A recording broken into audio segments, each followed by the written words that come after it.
If you're talking specifically about the doctor's shortage, of course it affects us. It definitely affects all of us. For example, this month, most of the doctors in my department won't even have a weekend off. We'll never have a full weekend off. I think I've had 1 day off this month. I can tell you, I can't even sometimes remember dates, the day of the week it is, to write on a form after 30 hours working, without sleep, without any break. A lot of the time, as an intern, a lot of the work falls on you because you're the most junior. So the things like taking a patient's blood, booking a chest x-ray, pushing a patient to get their x-ray, and that's besides your actual doctoring work, like resuscitating patients when they crash. So all those things you could be doing in a 30-hour shift. There are people I know that won't get any days off in an entire month. And that's also working 30-hour shifts in between that time.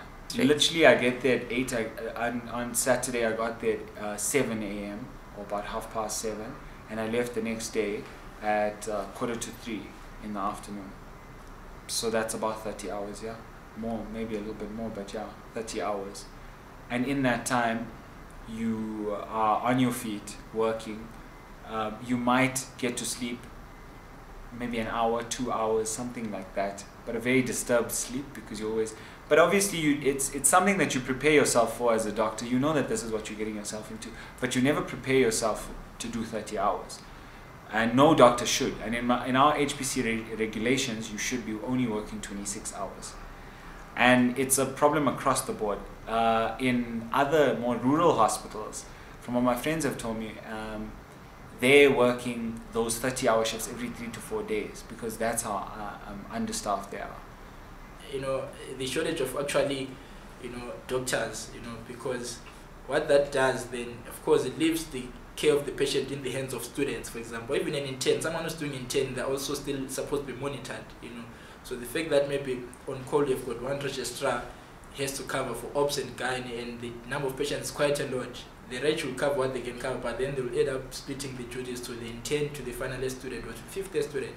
So I think, because Raima Musa is like a tertiary hospital, I think.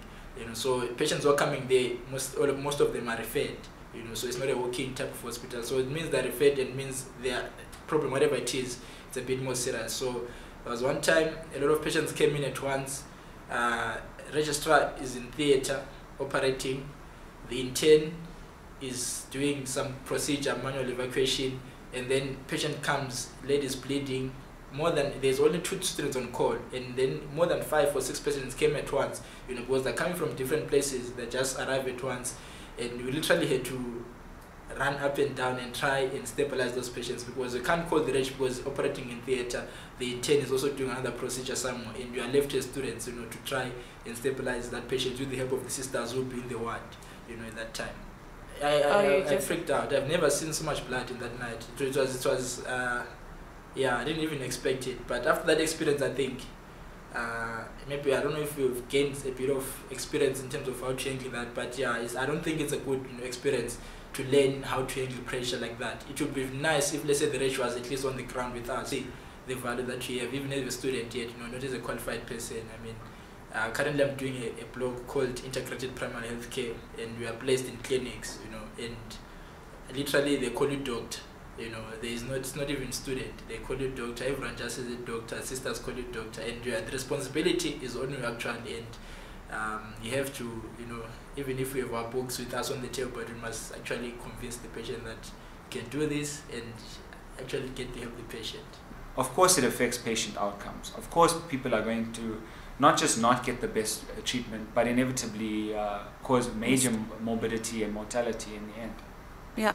Well, the reason why people leave actually and go outside, yes, of course, money is one of them, but I think why people choose to work in a private sector is because of the shortage of equipment or the resources around. So if you can't, let's say you have the expertise, you have qualified doctor, qualified clinical associate, qualified dentist, but then you are put in an environment where you have nothing to work with, so it becomes difficult. So if the peripherals become resourced, You know, I think that's enough for me, because as it is, of course, you know, if you're working in the rural areas, you're not going, there is incentives, you know, in terms of salary wise and things like that. But the fact that the incentive on this one is not working or is not doing it because there's still no equipment when you go there. So people will want to go to a place whereby they won't have whatever they need to do the work.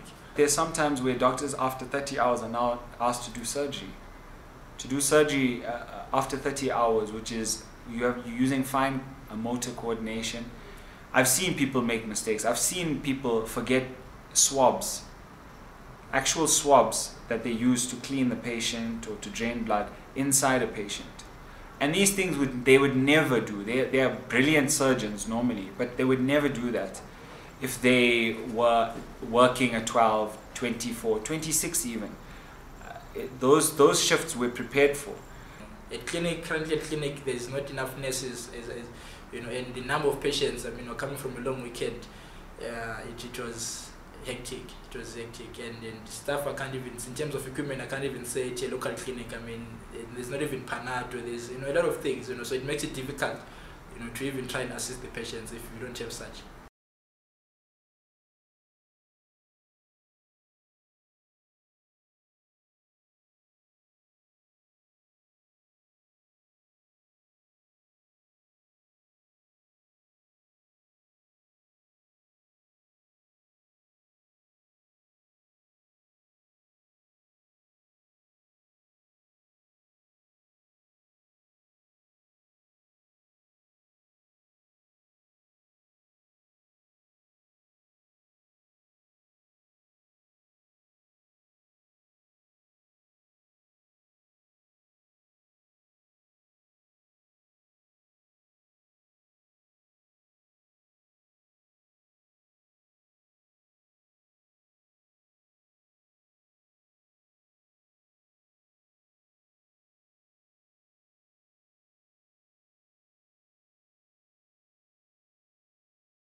Oh.